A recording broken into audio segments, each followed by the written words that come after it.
Hello, defense attorney Mark Rosenfeld here. I want to talk about a common question I get, which are what are the collateral consequences of a conviction? Now, a collateral consequence is something that does not directly deal with the case itself, but is outside of the case that can be affected by a conviction in court. Now, because these are collateral consequences, most or all of them actually would require an expert opinion or legal opinion from a specialist in that particular field. So I'm going to cover about 10 items which should be considered but often require additional opinions or review.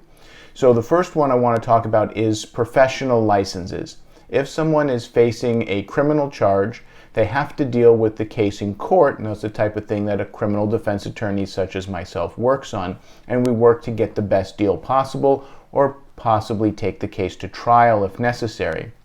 But in working out a deal, we have to keep an eye on any professional licenses, because separate from what happens in court, the administrative branch of the licensing department can look at what's going on in a criminal case or the underlying facts of a criminal case and do their own investigation and take action against a license holder, which can be more problematic or more burdensome or troublesome and worse than a conviction in court. So we have to look at who has a professional license and how that can be affected by a court case. This could be a doctor, a lawyer, a nurse, a real estate broker, anybody who has a professional license, alcohol and beverage control, anybody who is overseen by an agency that has control over the license of a person needs to be considered, and oftentimes this requires a specialist who deals with licensing issues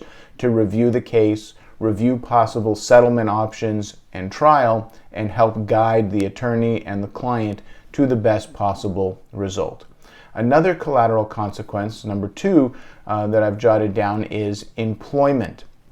Many times, employment can be affected by a conviction in court. It depends on the particular employer, whether they're going to find out, whether it has to be disclosed, but it's important to know not only what effect a criminal conviction would have if you settle a case or go to trial, but is the employer going to find out, and is that going to affect their ability to work at that job?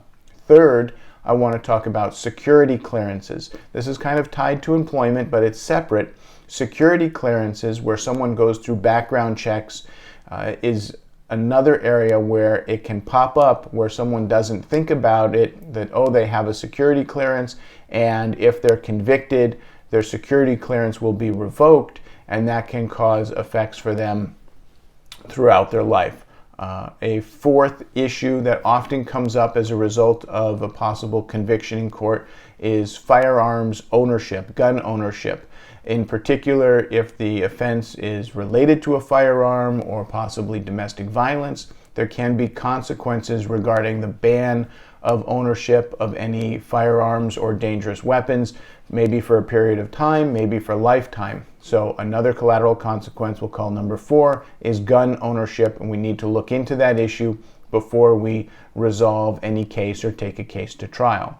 Number 5, I would say, are search and seizure conditions that are put on many cases. So if you are settling a case in court and one of the terms is search and seizure conditions, that means that you can be stopped at any time, any place, without a warrant, and police officers can search your person, or it depends on what the court orders. It could be the person, it could be their car, it could be their house.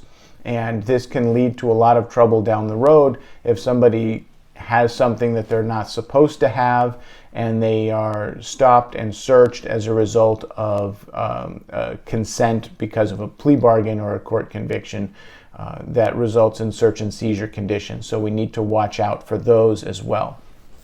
Another issue that comes up may be a financial issue as far as loans.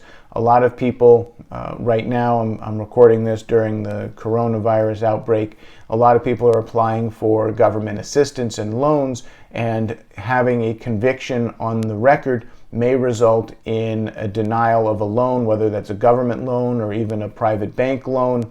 So having a conviction either through plea bargain or through a court trial, that can affect whether or not someone can get a loan and thus the finances. So it's important to take those into consideration as well before any case is resolved.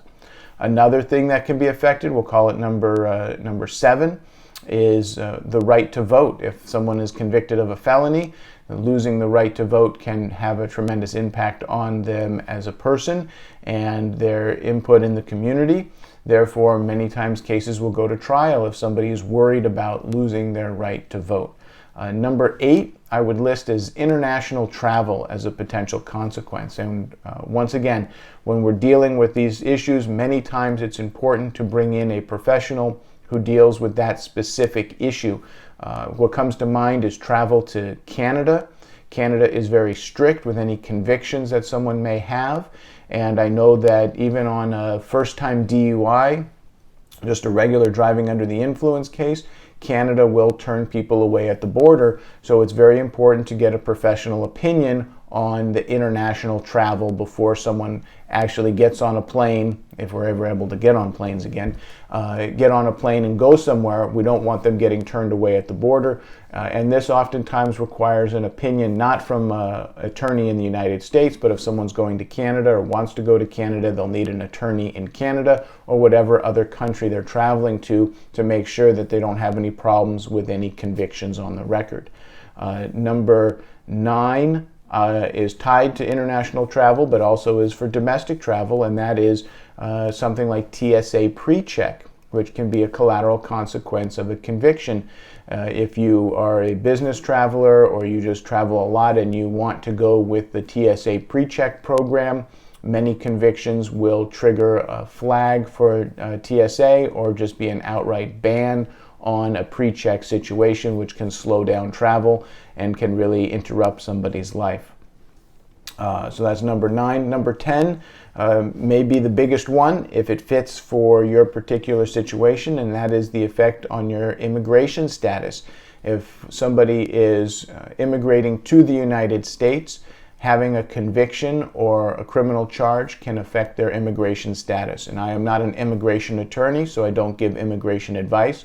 I work very closely with a few immigration attorneys, and when those questions come up, I immediately refer to an immigration attorney to make sure that we know what the potential consequences are, how it would affect immigration, what type of charges we can use to settle a case and avoid having any immigration consequences or minimize the immigration consequences. If you've got questions about the collateral consequences of a conviction, you can call me directly. I practice in Southern California. My office is in Beverly Hills, and you can reach me at 310-424-3145, 310-424-3145. Be safe.